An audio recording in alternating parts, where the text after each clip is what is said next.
காவல் காக்க வேண்டியவர்களை கற்பழித்த கொடுமை. பிழைக்க வந்த பெண்ணை பாலியல் பலாத்காரம் செஞ்சு சீரழிச்ச போலீஸ்காரர்கள். இன்னும் இந்த திராவிட மாடல் ஆட்சியில என்னென்ன கொடுமையை பார்க்க போறோம். திருவண்ணாமலை மாவட்டத்துல நடந்த இந்த பெரும் கொடுமைக்கு இந்த நிமிடம் வரைக்கும் அந்த மாவட்ட அமைச்சர் ஏவா வேலு வாய் திறக்கிறார். எந்த ஒரு அமைச்சரும் அந்த குடும்பத்தினுடைய நிலையை பார்த்து கண்ணீர் விட்டு கதறி எழுந்து அதை காட்சிப்படுத்தி சமூக வலைதளத்துல பரப்பல. எல்லாமே இங்க அரசியல் தான். எல்லாமே இங்க அரசியல் தான்.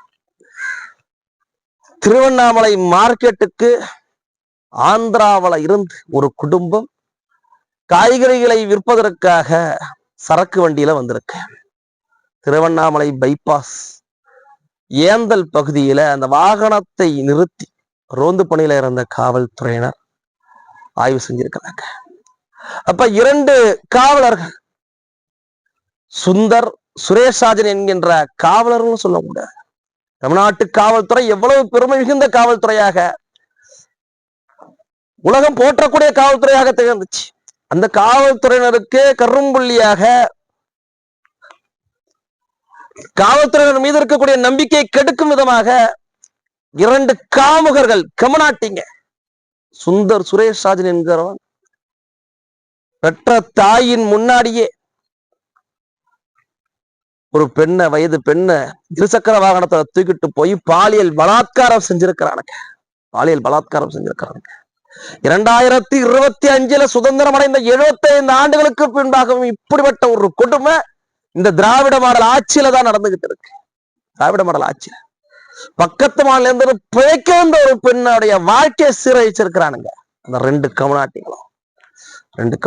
தமிழ்நாடு தாண்டி ஆந்திராவிலையும் இந்த திராவிட மாடலுடைய ஆட்சி மானம் போகுது. லட்சக்கணக்கான காவலர்கள் தமிழ்நாட்டை காவல் காத்துக்கிட்டு மக்களுக்கு உறுதுணையாக, நண்பனாக குற்றச்சம்பவங்களை தடுத்துக்கிட்டு இருக்கக்கூடிய வேலையில இப்படியான கரும்புள்ளிகளும் இருந்துகிட்டு தான் இருக்கிறாங்க. அந்த திராவிட மாடல் ஆட்சியில இந்த காமுகர்களுக்கு என்ன தண்டனை கொடுக்கப்பட்டிருக்கு தெரியுமா? நீதிமன்றம் நாளைக்கு நிச்சயமாக இவர்களுக்கு உச்சபட்ச தண்டனை கொடுக்கும். அந்த நம்பிக்கை இருக்கு. சட்டத்தை நம்பி, ஜனநாயகத்தை நம்பித்தான் இன்னும் மக்கள் வாழ்ந்துகிட்டு இருக்கிறாங்க. இன்னொரு 6 மாசம் பல்ல கடிச்சிட்டு போவோன்ட்டு, இன்னொரு 6 மாசம் பல்ல கடிச்சிட்டு வாழ்ந்து போன்ட்டு. ஆனால் இந்த திராவிட மாடல் ஆட்சி, போலீஸ் துறையை தன் கட்டுப்பாட்டில் வைத்திருக்கக்கூடிய முதலமைச்சர் அவருடைய ஆட்சி, இந்த 2 காவலர்களுக்கும் கொடுத்து தண்டனை சஸ்பெண்ட், இடைநீக்கம் கொடுத்திருக்கு. இது அவர்கள் துறை ரீதியாக எடுத்த நடவடிக்கையாக இருக்கட்டும், கைது பண்ணி உடனடியாக துறை ரீதியாக எடுக்கப்பட்ட நடவடிக்கை கூட இருக்கட்டும், அது இடைநீக்கம் என்பதுதான் ஒரு தண்டனையா? கொடுமை.